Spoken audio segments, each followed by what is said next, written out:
Welcome back to the Making International Law in Korea, the video series. In this video, I'll be explaining international law issues related to Korean War. On June 25, 1950, an armed conflict occurred on the Korean Peninsula when North Korea launched an armed attack against South Korea. When armed conflict broke out, the United Nations, by immediately calling the Security Council, determined that the North Korea armed attack by forces on the Republic of Korea that constituted a breach of the peace, and adopted a resolution to recommend all members to furnish such assistance to the Korea as may be necessary to repair the armed attack and restore the international peace and security in the area. In particular, the UN Security Council resolution adopted on July 7, 1950, they further recommend that all members provide military forces and other assistance to make them available to unified command under the United States of America.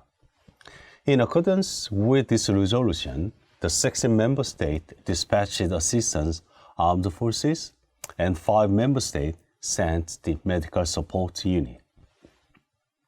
As the North was driven back over the 38th parallel by the Allied forces with Korean and US troops, which reached Yalu River, Chinese forces crossed the border between China and North Korea and engaged in combat with a massive force in October 1950.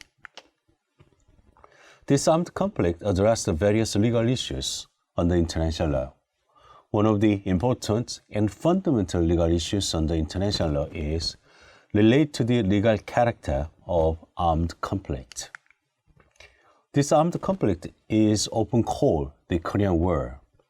However, there are different views about its legal characteristic. While some regard it as an interstate war under international law, while others refer to the armed conflict as a civil war because they do not view that relations between South Korea and North Korea as two separate states. The latter view was argued by North Korea, whose intention was to make the intervention of the United Nations illegal. The member state, which entered the war based on the UN resolution's view, they act as part of the enforcement measures taken by the United Nations to deter North Korea's aggression. Also, there is another view that it was a civil war until the UN allies and the Chinese forces joined. However, it escalated to a war at international level with the intervention from outside. The applicability of the rules of engagement depends on how the armed conflict is to be legally defined. In case of a civil war, the law of war under international law basically does not apply, and the captured soldiers during the armed conflicts of a member state that participated based on UN resolution are not deemed as prisoners of war, but criminals under domestic laws. When armed conflicts broke out, South Korea and North Korea were not the party to the 4 Geneva Conventions of 1969. The two Koreas, however, recognized applicability of the Geneva Convention relative to the treatment of prisoners of war to the armed conflict. Moreover, two Koreans mutually recognized the applicability of the convention respecting the law and customs of the war on land of the 1907, which is generally known as the Hague Law. This armed conflict came to be seized on July 27, 1953 by the Armistice Agreement. The formal term is the Korean Armistice Agreement between Commander-in-Chief United Nations Command on the one hand and the Supreme Command of the Korean People's Army and Command of the Chinese People's Volunteers on the other hand, concerning a military armistice in Korea. This agreement was signed by the U.S. General Mark Clark as Commander-in-Chief of the United Nations Command and North General Commander Kim Il-sung and the Chinese General Commander Peng Deok-hwae.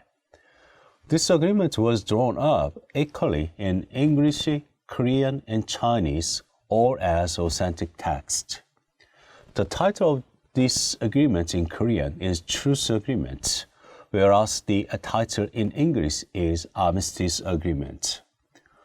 While opinions are divided over the legal characteristics of this argument, it is generally understood as a truce agreement in view of its substantive contents. The question of identifying contracting parties to the agreement is also a very important legal issue. The North Korea contends that only North Korea and the United States are the actual parties to the agreement on the ground that it was signed by the U.S. general and UN forces that were actually made up of the U.S. military. This contention is understood as a political intention to limit to North Korea and the U.S.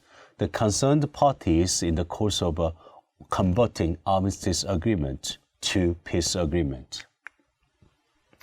The prevailing scholarly view in Korea hold that the parties to the agreement include Korea and the 16 UN member states, along with China and North Korea, as the U.S. general signed agreements in a representative capacity of all 16 member states that participate in the armed conflict, based on the resolution adopted by the UN Security Council. Others' view on the matter include the UN, North Korea, and China as the only contracting parties, or otherwise to include United Nations, North Korea, China, South Korea as the contracting parties.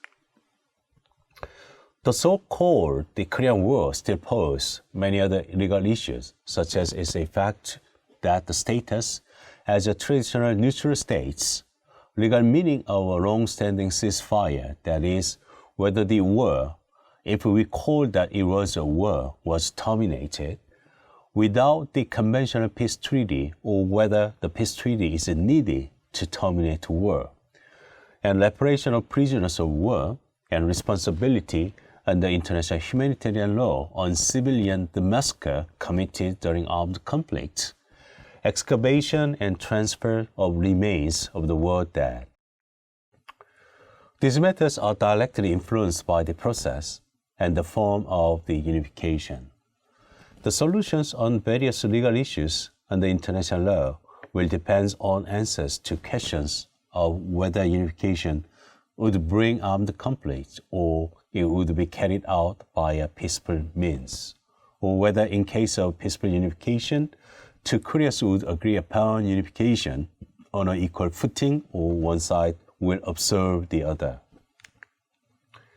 In case of the two Koreas achieve reunification through a peaceful means on an equal footing, the matter of state succession would fall into the case of uniting of states in Article 31 of the Vienna Convention on Succession of States in respect of the treaties of 1978 of Article 16, 39 of the Vienna Convention on Succession of States in respect of the state property, archives, and debts of the 1983. South and North Korea are not state parties to the Vienna Convention of 1978 and the Convention of 1983, which is not in force. Also, there is a question regarding whether the provisions of these conventions are established as a customary international law. These provisions, however, will play a guiding role in state succession issues after reunification. According to the Vienna Convention of 1978, the South and North Korea, respectively, agreed to continue their commitments to the treaty even when they unify into one nation. Therefore, multilateral treaties to which the two Koreas are state parties and a number of bilateral treaties that both Koreas respectively conclude will continue in force in the United Korea. However, when the United Korea and other state parties otherwise agree, such treaties can be excluded in such state succession, which derive from the Article 31 of the Convention. Furthermore, in cases wherein it's apparent from the treaty and the treaty application would be incompatible with the object and purpose of treaty, would radically change the conditions for its operation, unified Korea may choose not to uphold the treaties that each Korea concluded. Treaties of the political nature, especially treaties of alliance, that South and North Korea concluded are the examples of this provision, and it is highly probable that these treaties will not be succeeded. In case of state properties, archives, and debts, both South and North state properties, archives, and debts deemed to pass to unified Korea in accordance with the provisions of the Vienna Convention of 1983. In case the South is observed to North, or as a more probable assumption, North is observed to South Korea, the German unification of 1990 can be one of the precedents and be referred to. The way applied to German unification, however, has not been established as customary international law. The first were the framers of the Convention of the 1978 viewed that Article 31 could also be applied to the case of absorption unification. However, the prevailing view is that this provision may not be applied to the absorption case for unification. For absorption unification, it is strongly argued that, as far as treaties are concerned, the succession treaties should be dealt with by applying the principle of moving treaty boundaries prescribed by the Article 15 of the Convention of 1978 as customary international law. According to this view, the effect of North Korean treaties will be naturally extinguished, and the South Korean treaties will be expanded to the territory of North Korea to take effect. However, treaty succession issues will not occur if, before the unification, North Korea decides to terminate its treaties. Similarly, there would be no issues if the other state parties in relation to North Korea decide to terminate their agreement.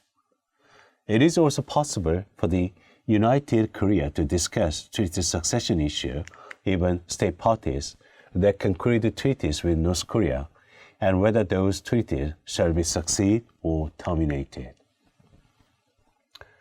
For state properties and archives and debts, however, the provisions of uniting of state should be applied rather than those of the transfer of part of the territory of a state under the Convention of the 1983, since the whole territory of North Korea are to be observed into the unified Korea.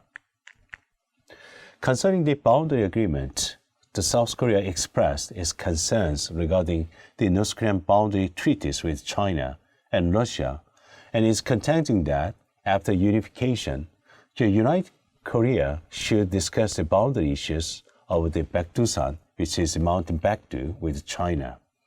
And similarly, the South Korea proposed the discourse with Russia in terms of the Gando Convention on the issues of the Nokdun-do.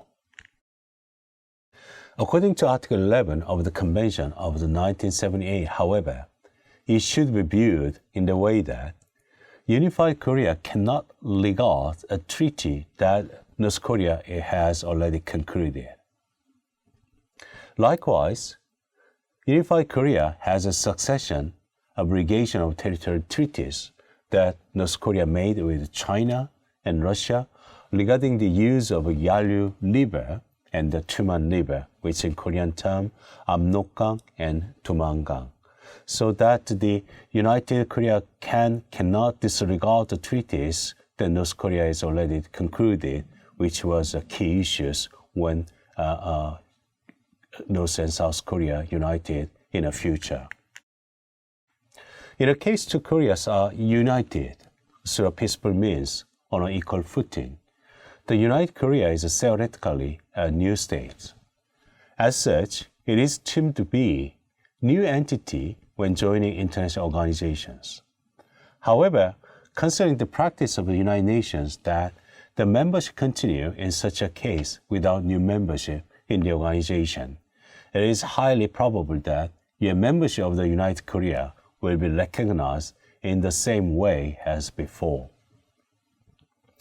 In the case of the absorption unification, the membership of all international organizations to which South Korea is a signatory will be maintained, but membership of international organizations to which North Korea is a signatory should be specially dealt with.